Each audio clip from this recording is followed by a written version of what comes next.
Hello everyone, I am Ravi Jain. आज हम correspondent banking और एनआरआई अकाउंट्स के का पार्ट 3 देखेंगे। और अब तक हमने जो देखा था उसमें हमने देखा था कि एनआरआई अकाउंट्स क्या होते हैं, कौन एनआरआई बंदा है। एनआरआई अकाउंट्स तो आज हम देखेंगे, पर कौन एनआरआई है ये हमें देखा था फेमा एक्ट के अकॉर्डिंग। अब ये हमारे लिए जानना बहुत जरूरी है कि जैसे मान लो आपके अपनी जॉब के लिए आपकी फॉरेन में पोस्टिंग हुई है, या आप ऑन साइट गए हैं, तो आप कैसे अपनी फैमिली को सपोर्ट कर सकते हैं, आपको क्या क्या अकाउंट खोलने पड़ेंगे, कैसे आपको मैनेज करना पड़ेगा, अपने पैसों को किस तरीके से मैनेज कर सकते हैं, ये अंडरस्टैंड करने के लिए बैंक में कितने टाइप के अकाउंट होते हैं या जो आप खोल सकते हैं, ये आपको समझना जरूरी है। तो जो एनआरआई लोग हैं उनके लिए 3 टाइप के अकाउंट होते हैं।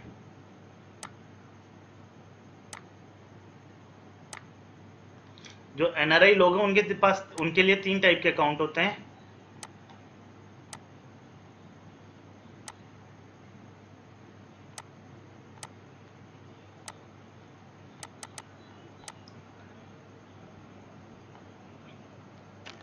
जो एनआरआई लोग हैं वो, अब यहाँ पर जो एनआरआई है उसका मतलब ये भी है एनआरआई जो कि हमने देखा था कि भाई जो बाहर कोई काम, कोई भी रोजगार के लिए, कोई भी वोकेशन के लिए, कोई भी बिजनेस के लिए गया हो, या उसका ऐसा इंटेंशन हो, या कोई स्टूडेंट है जो बाहर पढ़ने के लिए गया हो, वो भी क्या कहलाता है, एनआरआई। वो एक तो वो एनआरआई, और एक है पर्सन ऑफ इंडियन ओरिजिन, जिसमें कि पर्सन ऑफ इंडियन ओरिजिन का मतलब क्या हो गया कि जो कि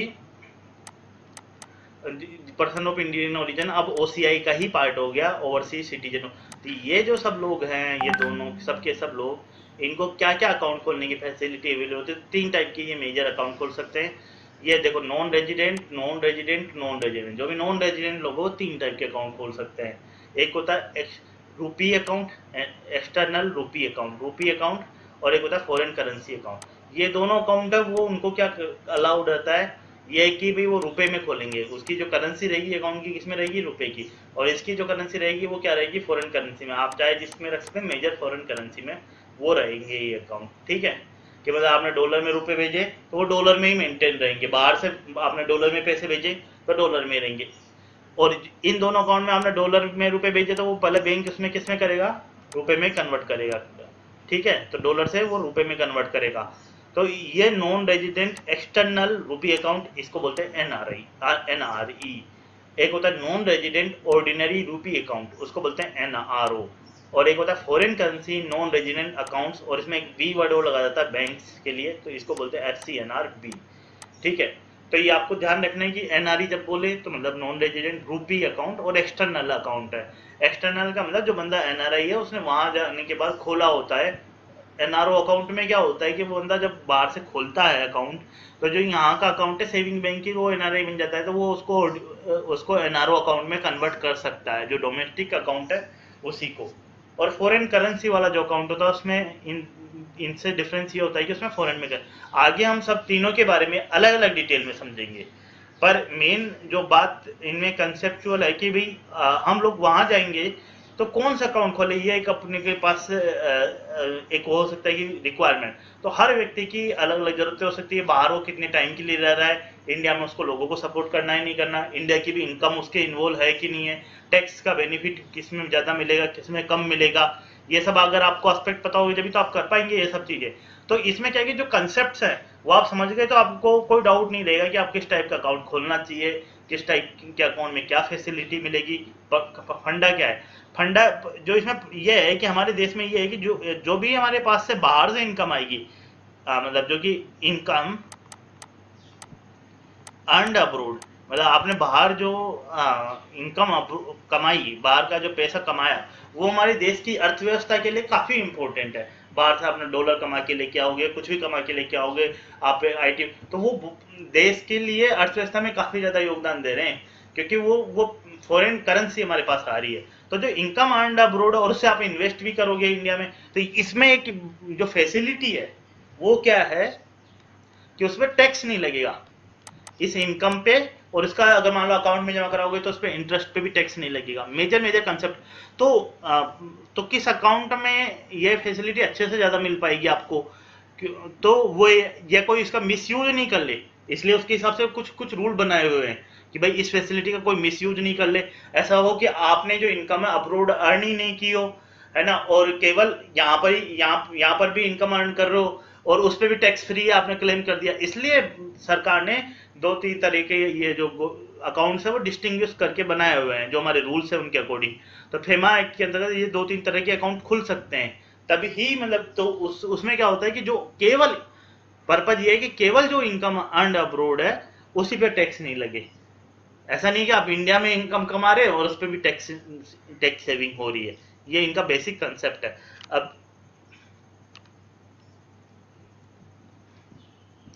अब हम देखते हैं एनआरई अकाउंट, जो कि सबसे सिंपल और अकाउंट है, और जो कि उसमें क्या होता है कि एनआरई अकाउंट में ये जो है नॉन रेजिडेंट खोल सकते हैं, मतलब कोई भी एनआरआई खोल सकते हैं। एनआरआई का मतलब एनआरआई प्लस ओसीआई जो है या पीआईओ जो इसका पार्ट है वो लोग खोल सकते हैं, ठीक है।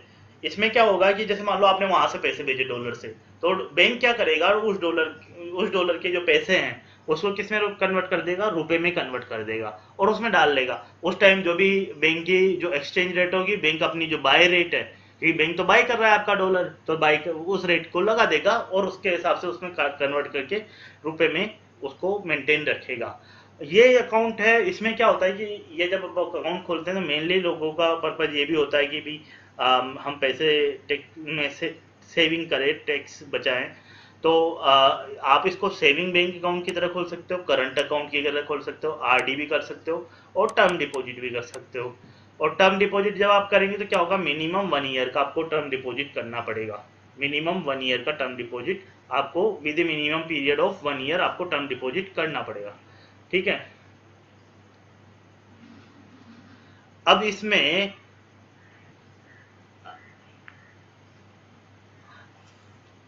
अब जो इसमें एक बात है कि ये जो सेविंग बैंक अकाउंट है, करंट अकाउंट है, इनका जो इनके साथ जो फैसिलिटी आपको ये है कि आप ये जो अकाउंट खोल सकते हैं, तो आपको इसमें क्या होगा कि इनमें, क्योंकि इनमें तो चेक बुक मिल जाएगी, तो आप चेक बुक ले लो, क्रेडिट कार्ड ले लो, सॉरी डेबिट कार्ड ले लीजिए, cheque book and debit card ले सकते हैं। तो cheque book and debit card ले जाएंगे तो उससे क्या होगा, जैसे अपने यहाँ पर आपने फैमिली मेंटेन कर रखी है तो वो चेक बुक फैसिलिटी का यूज कर सकते हैं, उनको आप डेबिट कार्ड भी दिलवा सकते हैं, उनको अपना डेबिट कार्ड दे सकते हैं, तब तो ठीक है। या फिर वो उनके साथ कैसे अकाउंट मेंटेन कर सकते हैं वो अगले में देखेंगे, जॉइंट अकाउंट कैसे खोल। पर चेक बुक और डेबिट कार्ड फैसिलिटी काफ़ी हेल्पफुल है, वो आपको हेल्प कर सकती है कि भैया आपको कोई भी पेमेंट करने हो तो चेक बुक फैसिलिटी का यूज कर सकते हो। इसमें जॉइंट अकाउंट कैसे खुल सकते हैं, अगर मान लो कि आप एनआरआई हो तो आप दूसरे एनआरआई के साथ मिलकर जॉइंट अकाउंट आराम से खोल सकते हैं, क्योंकि दोनों की इनकम क्या होगी, अब्रोड कमाई होगी। तो 2 एनआरआई मिलके, 2 या 2 से ज्यादा एनआरआई का जॉइंट अकाउंट बिल्कुल इजीली खुल जाएगा, ठीक है। 2 एनआरआई का, पर आप एनआरआई हो तो मतलब टू और मोर एनआरआई अपना जॉइंट अकाउंट खोल सकते हैं, ठीक है। पर इसमें एक चीज और ध्यान रखने की, इस एनआरआई का मतलब एनआरआई प्लस पीआईओ दोनों है। वो एनआरआई प्लस पीआईओ हो सकता है, एनआरआई प्लस एनआरआई हो सकता है, पीआईओ प्लस पीआईओ हो सकता है, एनआरआई और 2 मोर। इसके अलावा जैसे मान लो आप अकेले पर्सन हो, आप अपनी फैमिली में हो और आपको 1 साल के लिए माइक्रोसॉफ्ट में ऑन साइट बाहर काम करने गए हो, किसी भी कंपनी में बाहर गए हो, अब आपको अपने फैमिली को सपोर्ट करना है, तो आप क्या कर सकते हो कि जॉइंट होल्डर अपने एक रेजिडेंट रिलेटिव को भी बना सकते हो। किसको बना सकते हो, रेजिडेंट रिलेटिव को भी जॉइंट होल्डर बना सकते हो। किसको बना सकते हो, रेजिडेंट रिलेटिव को। मान लो आपने अपनी वाइफ को बना लिया, ये रेजिडेंट रिलेटिव है, ये क्या है, कंपनी एक्ट में डिफाइन किया गया हुआ है, पर ये रेजिडेंट के साथ। अब इसमें एक देखो, आपने इसमें कंसेप्ट समझना है कि रेजिडेंट के साथ ऐसा नहीं कि आप किसी भी रैंडमली रेजिडेंट को बना दो अपने आप, क्योंकि वो पर्सन तो फिर हो सकता है कि वो जो इनकम है वो हो सकती है कि भाई इंडिया में कमाई हुई इनकम और आप कोई टैक्स बचाने के चक्कर में मिसयूज नहीं कर ले। इसलिए कोई क्लोज रेजिडेंट रिलेटिव है उसको ही अलाउड है आपके साथ जॉइंट अकाउंट होल्ड करने का। और वो भी कैसे बनाता है, फॉर्मर और सर्वाइवर बेसिस पे ही, फॉर्मर और सर्वाइवर बेसिस पे ही होता है। मतलब कि आप जो उसका लाइफ टाइम, जो आपका एनआरआई पर्सन है उसके लाइफ टाइम में केवल आप एक तरीके से किसका काम करोगे, पावर ऑफ अटॉर्नी होल्डर का ही काम करोगे। किसका काम करोगे, पावर ऑफ अटॉर्नी, मतलब जब तक उसकी लाइफ टाइम है, जो एनआरआई पर्सन जिंदा है, तब तक आप उसका केवल एक पावर ऑफ अटॉर्नी होल्डर बनोगे, केवल पावर ऑफ अटॉर्नी होल्डर बनोगे। तो वो पावर ऑफ अटॉर्नी होल्डर क्या क्या काम कर सकता है, वो आपको समझना है कि पावर ऑफ अटॉर्नी होल्डर, जो पावर ऑफ अटॉर्नी होल्डर है वो एक काम कर सकता है कि भाई आपके पास वो जो लोकल पेमेंट है उसके लिए पैसे निकाल सकता है, या मान लो कि आपको ही वापस पैसे भेज सकता है बैंकिंग चैनल के थ्रू इसी अकाउंट होल्डर को। वो पावर ऑफ अटॉर्नी, मतलब आपकी वाइफ वहां से इससे पैसे भी निकाल सकती है, पावर ऑफ अटॉर्नी होल्डर उसको उसको एक डेबिट कार्ड का फैसिलिटी भी मिल जाएगा, उसको डेबिट कार्ड भी मिल जाएगा, बैंक उसको डेबिट कार्ड भी इशू कर सकते हैं। तो ये जो पावर ऑफ अटॉर्नी होल्डर है, पर ये पावर ऑफ अटॉर्नी होल्डर ये नहीं कर सकता कि जैसे मान लो आप वहां पर आपने आप यहाँ से गए, आपने कंपनी किसी कंपनी के लिए बाहर ऑन साइट पे गए और आपने पावर ऑफ अटॉर्नी अपनी वाइफ को दे दी और बोल दी कि मेरा एक एनआरई अकाउंट खुलवा दो, तो वो power of attorney holder NRE account खुद नहीं खुलवा सकता। एनआरई अकाउंट एनआरई को खोलना पड़ेगा, वो आपको जॉइंटली एड कर सकता है, वो फॉर्मर और सर्वाइवर बेसिस पे एड होगा, तब आप पावर ऑफ अटॉर्नी होल्डर बनेंगे। तो उनकी लाइफ टाइम में आप केवल पावर ऑफ अटॉर्नी होल्डर जैसे काम करेंगे। लोकल अगर पेमेंट कुछ करना है तो उसका यूज कर सकते हैं, उसको डेबिट कार्ड भी इश्यू हो सकता है। और इसके अलावा जैसे मान लो आपको इन्वेस्टमेंट करना है इंडिया में, तो आप उसके थ्रू इन्वेस्टमेंट भी कर सकते हो, पावर ऑफ अटॉर्नी होल्डर के थ्रू आप इन्वेस्टमेंट भी कर सकते हो। पर आप ये जो इसमें जो पावर ऑफ अटॉर्नी होल्डर है क्या क्या काम नहीं कर सकता, एनआरआई अकाउंट खुद नहीं खोल एनआरई अकाउंट खुद नहीं खोल सकता है। ये जो इसमें फंड है, इसमें अगर जो फंड है इसको ऐसा नहीं कि दूसरे एनआरई अकाउंट में भेज दिया, मतलब वो किसी और के में, इसी एनआरई पर्सन के जिस मतलब जो अपना जैसे मान लो वाइफ है तो वो अपने हस्बैंड के अकाउंट में वापस पैसे भेज सकते, पर ऐसा नहीं कि किसी और दूसरे एनआरआई के अकाउंट में, किसी दूसरे एनआरई अकाउंट में वो पैसे वापस नहीं भेज सकते। या जो ये पावर ऑफ अटॉर्नी होल्डर है, ये जो पैसे हैं इनको ऐसा नहीं कि किसी गिफ्ट के रूप में अपने रेजिडेंट रिलेटिव को दूसरे को गिफ्ट के रूप में दे दे ये पैसे, और दूसरे एनआरई अकाउंट में दे ही नहीं सकते। तो ये power of attorney holder limited काम होता है, पर ये बहुत हेल्पफुल सुविधा है, ठीक है। अब इसमें एक सुविधा और है कि जो इसमें नॉमिनी भी आप नॉमिनेट कर सकते हो, वो नॉमिनी चाहे रेजिडेंट भी हो सकता है और नॉन रेजिडेंट भी हो सकता है, ये तो फैसिलिटी है इसमें सुविधा। अब इसमें इसके अलावा और क्या क्या फैसिलिटीज अलाउड है कि मतलब क्या क्रेडिट हो सकता है, तो बाहर से अगर आप पैसे भेजेंगे, इनवार्ड एंट्री हो रही है इंडिया में, इनवार्ड रेमिटेंस हो रहा है, तो बिल्कुल अलाउड है, यस। दूसरे एनआरई अकाउंट से, जो कि कोई भी एनआरई अकाउंट से या कोई भी फॉरेन करेंसी वाला जो नॉन रेजिडेंट का अकाउंट्स है उससे पैसे आ सकते हैं, कोई प्रॉब्लम नहीं है इसमें। ये नहीं कि इंडिया से पैसे आप फ्रीली ऐसे अकाउंट से भेज रहे हैं, इंडिया के सेविंग बैंक अकाउंट से, आपकी वाइफ है उसका नॉर्मल सेविंग अकाउंट है वो इसमें पैसे डाल रही है, नहीं। क्यों क्यों नहीं डाल सकते, आपको ये कल्चर समझना है। क्योंकि इसमें जो जो इसमें मनी होती है उसमें principal as well as interest दोनों पे कोई टैक्स नहीं लगता, इनकम टैक्स भी नहीं लगता, वेल्थ टैक्स भी नहीं लगता, गिफ्ट टैक्स भी नहीं लगता। वेल्थ टैक्स तो खैर 2016-17 के जो बजट है उसे हटा ही दिया गया है, तो वो इसलिए, पर मतलब इनकम टैक्स नहीं लगता है, प्रिंसिपल एज वेल है। तो इसलिए मतलब इसमें पैसा जो आ सकता है वो बाहर से ही आ सकता है, मतलब बाहर वाली इनकम आ दो खूब डाल दो, इसमें कोई प्रॉब्लम नहीं। सरकार चाहती है दूसरे एनआरई अकाउंट डालो, पर ये नहीं कि इसमें से जो बाहर आप ले सकते हो खुद के अकाउंट में, ज्यादा खुद के अकाउंट में ही ले सकते हो। तो ट्रांसफर फ्रॉम एनआरई अकाउंट बिल्कुल अलाउड है। अगर आपने इन्वेस्टमेंट किया उसके मेच्योरिटी में, मान लो आपने इन्वेस्टमेंट किया किसी भी बॉन्ड में इन्वेस्ट किया, तो उसके मेच्योरिटी प्रोसीड्स है इंडिया में किया, तो उसके मेच्योरिटी वो बॉन्ड का पैसा वो आप ले सकते हो इसमें वापस। If such investment made through this account और थ्रू इनवार्ड रेमिटेंस, मतलब वो इस अकाउंट से किए हैं आपने या इनवार्ड रेमिटेंस के थ्रू, तो देश में पैसा आ रहा है तब तक तो ठीक है, मतलब बाहर का पैसा आना चाहिए, तब तो उसमें टैक्स फ्री की सुविधा है, तो इसमें डाल सकते हो वो पैसे। ऐसा नहीं कि कोई भी पैसा आपकी वाइफ ने कहीं से और से पैसे लिए, कहीं इधर इन्वेस्ट किए और इसमें पैसे डाल दिए, नहीं, क्योंकि उसमें टैक्स नहीं लगता ना, इसलिए। तो इसमें जो पैसे डाल सकते हैं वो बहुत ध्यान रख के डाल सकते हैं। इसमें एक आप डाल सकते हैं कि अगर वो एनआरआई है, वो जो एनआरआई अकाउंट होल्डर है वो उसकी खुद के मान लो इंडिया में कोई रेजिडेंस है, उसका कोई करंट इनकम हो रही है, जैसे रेंट मिल रहा है, डिविडेंड मिल रहा है, पेंशन मिल रही है, इंटरेस्ट मिल रहा है, वो भी वो डाल सकता है। किसका, ये नहीं कि अपने जो यहाँ पर जॉइंट होल्डर रेजिडेंट है उनकी नहीं, खुद का हो। दूसरा साथ के साथ उस पर उसने टैक्स दे दिया हो, उस पर टैक्स कट गया हो या टैक्स दे दिया हो, मतलब इनकम टैक्स रिटर्न भर के उस पर टैक्स लग गया, क्योंकि इसमें टैक्स नहीं लगेगा, तो मतलब एक बार तो टैक्स पेड होना चाहिए ना उस पर, तो इसका मतलब उस पर ऑलरेडी अगर टैक्स पे कर दिया हो खुद का और उसका खुद का पर्सन का हो, तब वो अलाउड है लोग करंट इनकम। लोकल जो डेबिट है वो अलाउड है, लोकल जरूरत वो बंदा खुद भी आया तभी वो डेबिट करा सकता है पैसे, वो भी कर सकता है। आउटसाइड इंडिया रेमिटेंस है वो बिल्कुल आप वापस जो दूसरे एनआरई जैसे मान लो कि आउटसाइड इंडिया है, उसमें वापस से पैसे मंगाना फुल्ली अलाउड है। ऐसा नहीं है कि बिल्कुल फ्रीली है, क्योंकि इसमें अपन को पता है कि इसमें इस अकाउंट में जो पैसे हैं वो बाहर से ही आए, तो बाहर वापस जाने में बहुत समस्या नहीं रहती। पर जो दूसरा अकाउंट होता है ना, जो एनआरओ अकाउंट होता है, उसमें प्रॉब्लम रहती है, क्योंकि उसमें क्या होता है कि बाहर के और यहाँ के दोनों के पैसे इन्वॉल्व रहते हैं, तो इसलिए बाहर पैसे भेजने में प्रॉब्लम है। इसमें आप बिल्कुल फ्रीली भेज सकते हो बाहर पैसे, कोई फीस वीस नहीं लगती है, कोई सर्विस चार्ज वगैरह लगते हो तो अलग चीज है। पर मतलब जो बाहर रेमिटेंस आउटसाइड इंडिया कोई से भी एनआरई अकाउंट में भेज सकते हो, एफसीएनआर अकाउंट में भेज सकते हो, अदर दूसरे एनआरई और एफसीएनआर अकाउंट में भी इसमें से पैसे भेज सकते हो, आउटसाइड इंडिया भी भेज सकते हो, क्योंकि इन दोनों अकाउंट में जो पैसे रहेंगे वो भी क्या बाहर के पैसे हैं, एक तरीके से बाहर के पैसे हैं ये सारे के सारे, इसलिए कोई प्रॉब्लम नहीं है। आउटसाइड इंडिया भी भेज सकते हो और दूसरे एनआरई अकाउंट में या एफसीएनआर अकाउंट में भेज सकते हो। इन्वेस्टमेंट इंडिया में पर्पज यूज कर सकते हैं। हमने देखा था चेकबुक वगैरह फैसिलिटी की बात हमने कर ली, नॉमिनी की बात हमने कर ही ली। अब इसमें जो एक हो रहा है कि भाई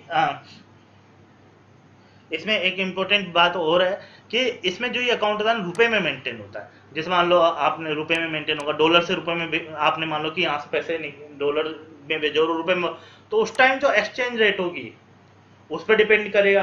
अब मान लो आपने अगली बार भेजे डॉलर में, उस टाइम जो एक्सचेंज रेट होगी उस पर रुपए में डिपेंड करेगा। आप वापस मान लो कि आपको जरूरत है, आप डॉलर में उसको निकाल रहे हो डेबिट कार्ड का यूज करते हुए, तो उस टाइम जो एक्सचेंज रेट होगी वो एप्लीकेबल होगी। तो इसमें क्या होता है कि एक्सचेंज रेट से इसमें एक रिस्क इन्वॉल्व है इस अकाउंट में, उसको बोला जाएगा एक्सचेंज रेट रिस्क, क्योंकि जो रुपए की या डॉलर की जो एक्सचेंज रेट है, जो फॉरेन करेंसी की एक्सचेंज रेट है, उसका काफी इंपैक्ट पड़े। आपको इसमें सारे कंसेप्ट समझ में आ गए होंगे ना एनआरई अकाउंट के। इसमें कुछ भी ध्यान नहीं रखना है आपको, एग्जाम पर्पज के लिए, कॉमन सेंस के लिए केवल कंसेप्ट लगाइए कि बाहर की मनी ही रहनी है, इसमें इधर उधर की मनी नहीं डालनी है। मतलब आप बाहर की मनी से इन्वेस्ट कर सकते हो, फैमिली को सपोर्ट करने के लिए फैसिलिटीज है कि उनको पावर ऑफ अटॉर्नी होल्डर बना दो आप, और उनको चेकबुक या डेबिट कार्ड वगैरह आप अवेलेबल करा दो।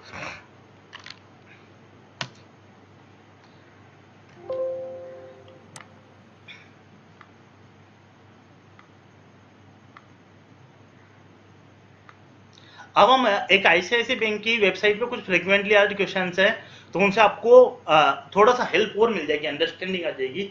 उनको हम देख रहे हैं ताकि आपको बिल्कुल समझ में आ जाए कि भाई कुछ क्वेश्चन रिलेवेंट लेंगे, बाकी हम नहीं लेंगे, वो तो मतलब नॉर्मल चीज़ें हैं कि भाई।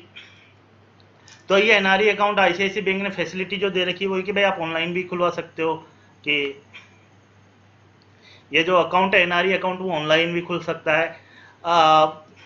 Can I open my account with in, कोई सी भी करेंसी में डाल दो आप पैसे, वो तो उसमें रुपए में कन्वर्ट करेंगे, और जो NRE saving account will be maintain in only rupee. ठीक है, ये ध्यान रखना है।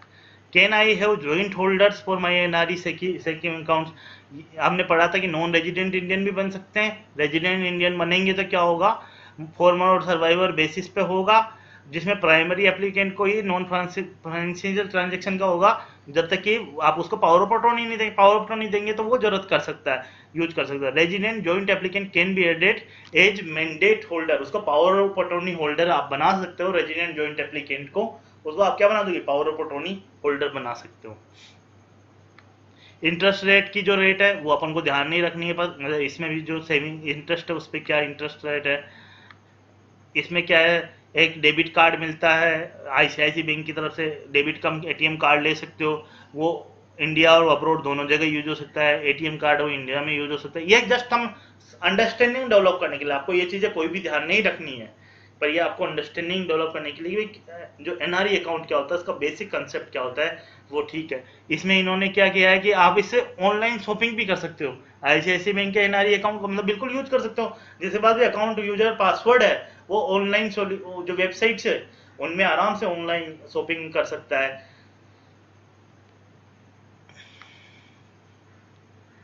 ये जो लिमिट्स वगैरह ये हम देख लेंगे। होम कॉन्टैक्ट, ये फैसिलिटी सारी अवेलेबल रहती है इसमें।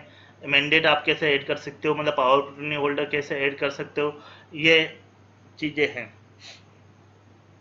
बाकी इसमें ये नॉर्मल चीज़ें। दूसरा ये होता है कि जो आपके पास एनआरई अकाउंट है, जो उसमें क्या है कि जैसे मान लो कि आप उसमें ओवरड्राफ्ट की भी फैसिलिटी है 50,000 तक की, पर जो ओवरड्राफ्ट है आपको 2 वीक में क्लियर करना पड़ता है। और यह जो इसमें क्या है कि आप ओडी भी ले सकते हो, ओवरड्राफ्ट भी कर सकते हो। वो कितने कर सकते हो? 50,000 का। ठीक है, 50,000 का आप ओडी कर सकते हो।